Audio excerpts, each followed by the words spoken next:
Subject assessment.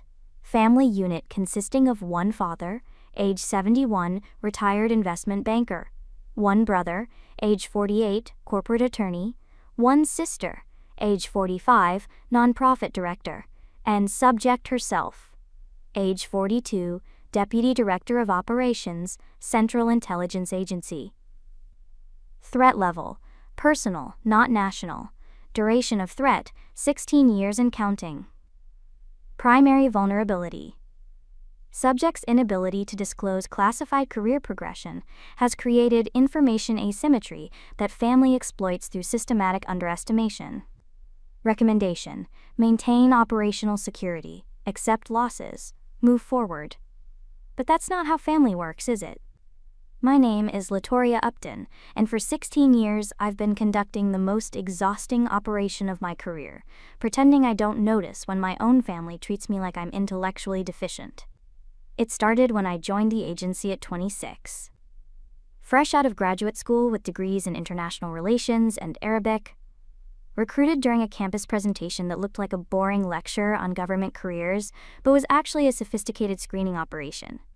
They'd identified me 2 years earlier. They do that. Watch you, test you, wait to see if you'll notice. I noticed. But I couldn't tell my family that. The nature of intelligence work requires compartmentalization. So when Dad asked what I'd be doing at my new government job, I said something vague about analysis and research. When my brother Christopher pressed for details, I smiled and said it was classified. When my sister Anna Marie rolled her eyes and said, "Everything's classified when you don't want to admit you're just filing papers," I let it stand. Because correcting them would mean explaining things I couldn't explain, and not correcting them meant they filled in the blanks themselves. The blanks they filled in were not flattering. Over the years, as Christopher made partner at his law firm, and Anne-Marie built a respected nonprofit serving homeless youth, and I moved from analyst to operations officer to station chief to senior executive service, their assumptions about me calcified into certainty. In their minds, I was the family disappointment, the one who'd gone into government work because she couldn't hack it in the private sector, who stayed because the pension was decent and the demands were low, who couldn't discuss her work because there was nothing impressive to discuss. Family dinners became exercises in endurance. Christopher would talk about his cases, corporate mergers, intellectual property disputes, the kind of high-stakes negotiation that involved millions of dollars and teams of attorneys. Anna Marie would describe her nonprofit's expansion, the gala fundraising events, the celebrities who endorsed their mission. Dad would ask thoughtful questions, offer advice, beam with pride. Then they'd turn to me. "How's work, Latoria?" "Good." "Still doing the analysis thing?" "Something like that." "Must be nice having such a predictable schedule, government 9 to 5, right?" I'd spent the previous 3 months coordinating a counterterrorism operation across 4 countries, sleeping an average of 3 hours a night. Making decisions that meant the difference between stopping an attack and explaining casualties to grieving families. But sure, 9 to 5. Something like that, I'd repeat. The thing about being underestimated is that it grants you a certain freedom. When your family thinks you're simple, they stop guarding their words around you. They reveal things. Petty jealousies, status anxieties, the careful calculations behind their apparent successes. I learned more about Christopher's crushing student debt and Anne-Marie's crumbling marriage from their unguarded conversations than they'd ever admit directly. But that freedom came with a cost. The cost was watching my father's face when he introduced his children to his friends. The way he'd brighten when describing Christopher's partnership, Anna Marie's nonprofit. The way his expression would go carefully neutral when he got to me. "And Latoria works for the government, some kind of research position." Some kind of research position. I was running intelligence operations in the Middle East. I'd survived 3 attempts on my life. I'd prevented attacks that would have killed hundreds. I'd briefed the president on matters of national security. And my father thought I did some kind of research position. Last month, Dad called to say he was updating his will. Could I come by Saturday? The lawyer would be there. It was time to finalize everything. I'd known what that meant. Not just the will itself, but the message embedded in its distribution. The beach house in Cape Cod, the one we'd spent summers at as children, worth about $2 million now. The investment accounts, carefully managed over decades, worth considerably more. The house he lived in, the antiques, the whole accumulated wealth of a successful life. I'd known I wouldn't get an equal share. I'd made peace with that. But peace is different from preparation, and I wasn't prepared for the specific architecture of his dismissal. Saturday arrived cold and bright. I drove to Dad's house. Not the childhood home, which he'd sold years ago, but the sleek modern townhouse he'd bought after Mom died. The kind of place that says, I've moved on, and I've still got it, in equal measure. Christopher's BMW was already in the driveway, Anne-Marie's Lexus beside it. I parked my 5-year-old Honda on the street and walked up the path. Dad answered the door himself. Latoria, good, everyone's here. We're in the sunroom. The sunroom was at the back of the house, glass walls on 3 sides, filled with the houseplants Dad had taken up cultivating in retirement. A simple pine table held stacks of documents. Christopher sat on one side, Anne-Marie on the other. A woman in her 60s, the lawyer presumably, sat at the head of the table with a laptop open. Have a seat, Dad said, gesturing to the remaining chair. I sat. The lawyer introduced herself as Patricia Jarman, estate attorney. She'd been working with Dad for several months to structure his estate in a way that minimized tax burden while ensuring clear distribution. It was all very straightforward. She'd walk us through the major assets and their designated beneficiaries. Any questions could be addressed at the end. She pulled up a document on her laptop and began reading. The beach house went to Christopher. Given your family's use of the property and your expressed interest in maintaining it for future generations. The investment accounts, 3 of them, totaling just over $4 million, went to Anne-Marie. In recognition of your nonprofit work and to provide you with financial security as you continue your important mission. Various smaller items, the art collection, the antique furniture, the vintage car Dad had restored, were divided between Christopher and Anne-Marie based on expressed preferences. Then Patricia got to me. For Latoria, a cash bequest of $5,000. The sunroom went very still. Light filtered through the glass walls, illuminating dust motes floating in the air. One of Dad's orchids had dropped a petal onto the table. 5,000, I said. My voice sounded distant, clinical. Yes, Dad leaned forward. Latoria, I know that seems small compared to what your brother and sister are getting. But the thing is, they've established themselves. They've built careers that require capital, that benefit from inheritance. You've got your government pension coming, you're set. This money needs to go where it can make a difference. Where it can make a difference, I repeated. Exactly. Christopher's kids, college funds, Anne-Marie's nonprofit expansion, strategic allocation of resources, you understand. I understood. I understood perfectly. Christopher shifted uncomfortably. Dad, maybe we should discuss. It's fine, I said. The ice in my voice could have frozen the room. I understand the logic. Dad relaxed. I knew you would. You've always been practical. Not everyone needs a big inheritance. Some people are happy with simpler lives. Simpler lives? Patricia cleared her throat. If there are no objections, I'll need everyone to acknowledge that they've been informed of the distribution. This isn't a requirement for the will itself, but it helps avoid surprises later. I have a question, I said. Dad's expression said he'd been expecting this. The slightly impatient look of someone dealing with a child who doesn't understand adult matters. Of course.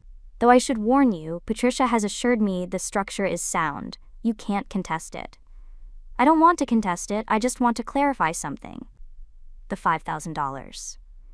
Is that because you genuinely believe that's proportional to my financial need, or because you've decided my life has less value than theirs? Quote, the question landed like a grenade without the explosion. Latoria, Dad's voice had that warning tone, don't be dramatic. This is about practical resource allocation. I'm asking a practical question. Do you think I earn less than Christopher, have fewer assets than Anne-Marie? Live a smaller life? I think you've made choices that lead to different outcomes. Your brother worked his way through law school, made partner at a prestigious firm. Your sister built an organization from nothing. You chose a government job, a steady paycheck, security. There's no shame in that. No shame, I said. Just $5,000 worth of value. Anne-Marie spoke up, her voice careful. Tori, I think what Dad's trying to say. Don't. I held up a hand. Don't translate for him. He's been very clear. Patricia looked between us, professional mask slipping slightly. Perhaps we should take a break. Dad's phone buzzed, not a regular buzz. The specific, insistent vibration of a secure government phone, the kind that doesn't stop until you answer it.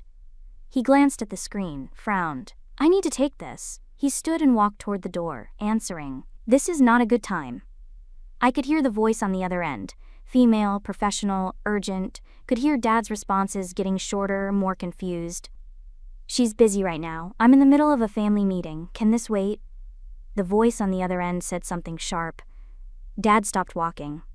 His face drained of color. I see. Yes, of course. Yes, right away. He turned back to the sunroom, looking at me with an expression I'd never seen before, confusion fighting with something that might have been fear. The deputy director will call you back, he said slowly. They said this is very important. Something about an embassy in Ankara. He stared at me. I stared back. They called you, deputy director, he said. Yes. Of what? Operations, Central Intelligence Agency. The orchid petal on the table trembled in a breeze from the open window. Christopher had gone completely rigid. Anne-Marie's mouth was open. You're Dad couldn't finish the sentence. Deputy Director of Operations. I oversee all covert operations globally. I have about 2,000 case officers under my command. My annual budget is classified, but it exceeds the GDP of several small nations. The call just now was probably about the hostage situation in Turkey. 3 American contractors. I've been coordinating the extraction for 6 days. I need to call back in the next 10 minutes, or people might die. Patricia's laptop made a small ding, breaking the silence. You're deputy director, Christopher said. How long? 18 months. Before that? Station chief in Kabul. Before that, deputy station chief in Baghdad. Before that, operations officer in 6 different countries. Before that, analyst. I've been with the agency for 16 years. I started at GS9. I'm now at SES4. Do you need me to explain what any of that means? Why didn't you tell us? Anne-Marie's voice was small. Because the nature of my work requires compartmentalization. Because explaining would mean revealing things I'm not authorized to reveal. Because you filled in the blanks yourselves and I let you. You let us think. Dad stopped. Started again. We thought you were some kind of administrative assistant. I know what you thought. And you just let us? What was I supposed to do? Show up to dinner and announce I just prevented a terrorist attack? Explain that I can't make Thanksgiving because I'm coordinating intelligence sharing agreements with foreign governments? Correct you every time you assumed my job was boring? My phone vibrated, the secure one in my bag. Time was up. I stood. I need to take this call. Patricia, thank you for your time. Dad, Christopher, Anne-Marie, I accept the terms of the will. $5,000 is generous. I'll use it wisely. The ice in my voice could have cracked steel. Tori, wait. Dad reached for my arm. Don't. I stepped back. I have 3 Americans in a basement in Ankara who need me to coordinate with Turkish Intelligence and Special Activities Division before their captors move them to a secondary location. I don't have time for this conversation. I walked out of the sunroom, through the house, to my car. Behind me, I could hear raised voices. Dad's confusion, Christopher's protests, Anne-Marie saying something about, how were we supposed to know? I sat in my car and answered the phone. Upton. Ma'am, we have movement on the hostages. Turkish police report. I listened, gave orders, coordinated assets, made decisions that involved human lives and international relations and consequences that would ripple for years.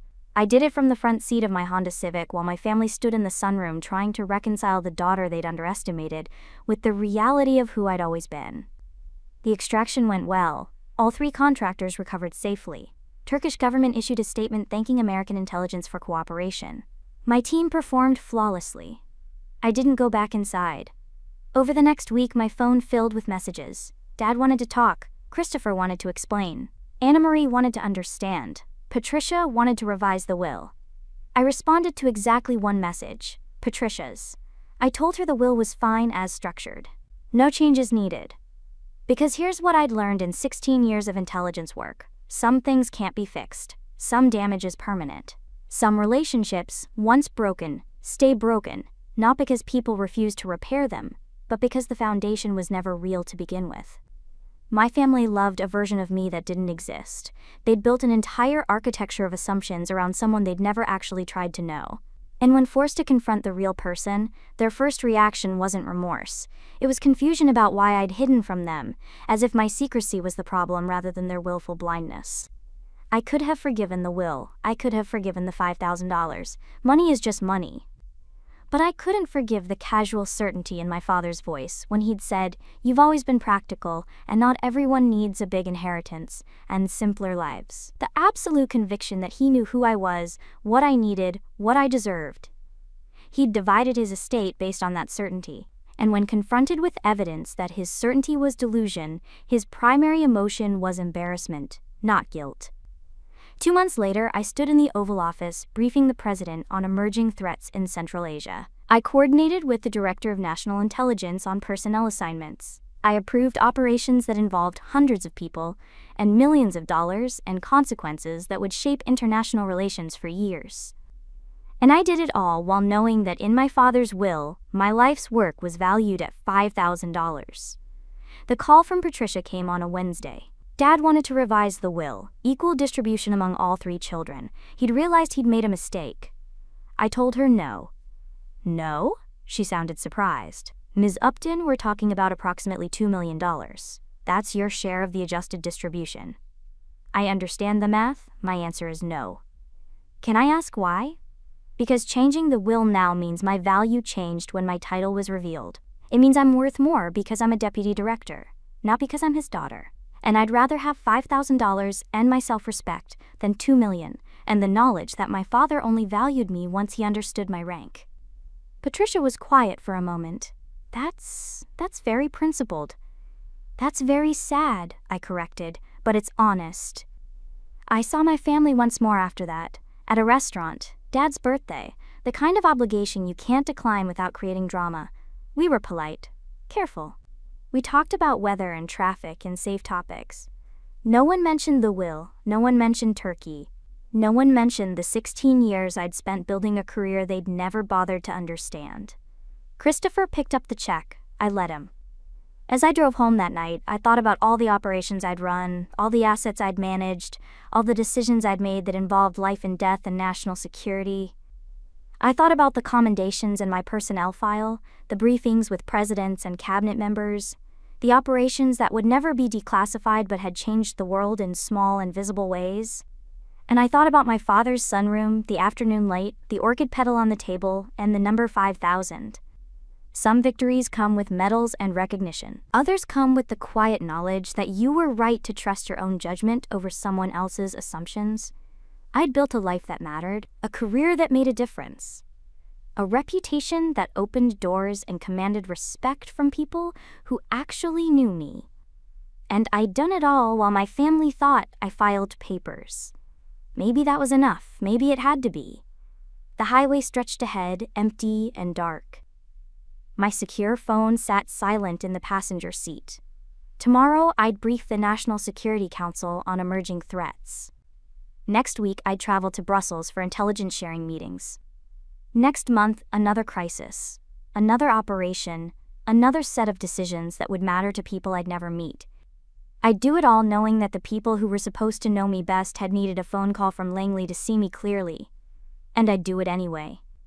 Because that's what the work requires, and the work is what matters. Even if my family would never understand that. Even if the understanding came too late.